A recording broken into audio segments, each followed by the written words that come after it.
society. We're mobile information workers, every single one of us.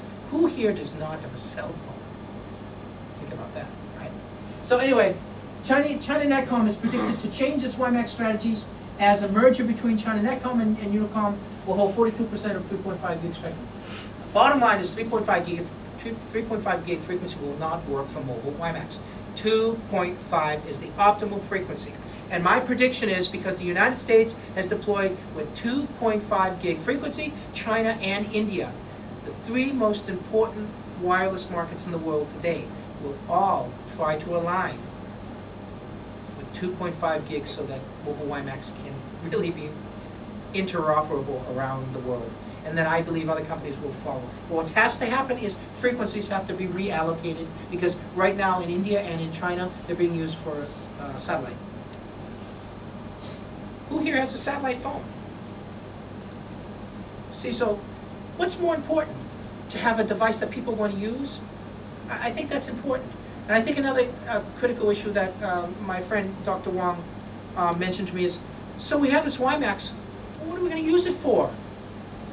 In many instances, video, IPTV, or at least mobile TV. I mean, those are some of the applications, but there are many others.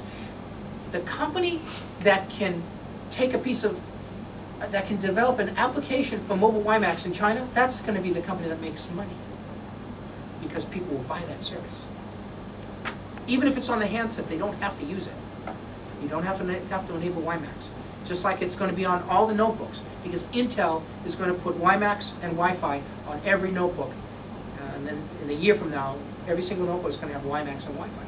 That's their strategy. Doesn't mean you have to use it, but if you want to use it, at least it's there, right? Same thing with these mobile devices.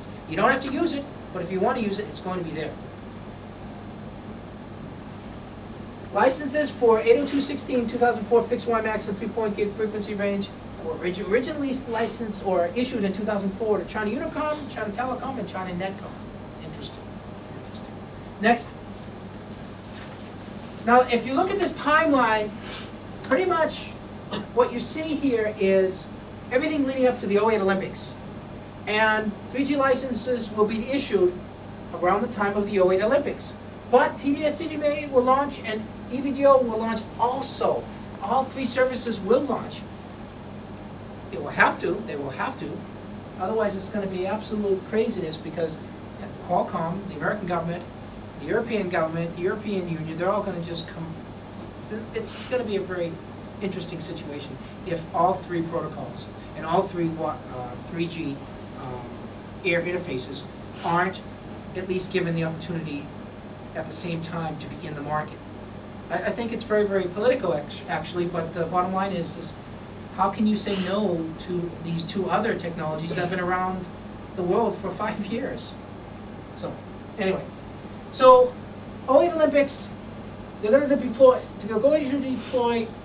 dual mode TD-SCDMA WiMax handsets during the Olympics. That is my prediction. You can see all of everything leading up to what's going on here. And 3G standards set for WCDMA. This happened already. We're basically right around here now. We're in this area here. Next. Now, I want to talk a little bit about ZTE. Zhongxin, they have an office in San Diego, they have an office in Texas, and they used to have an office in New Jersey. This slide has been run by TD-SCDMA. This slide has been run by ZTE's CEO. He said, Carl, don't give this to people, please. This is our strategy. Anyway, no, he didn't say don't give it. He said it's pretty good. Basically, this card is going to be used initially by Clearwire in their notebooks. Because when you go to Clearwire now and you say, I want service, they give you these huge modems about this big. It's easy, though. You take a Ethernet plug, Ethernet cable, plug it in to your notebook. There you go. You've got WiMax-like speeds or similar WiMax-like speeds. About a megabyte. Download speed, I guess, something like that. But you'll have much better speeds when real mobile WiMax comes into play. But who wants to take this 2 or 3 pound modem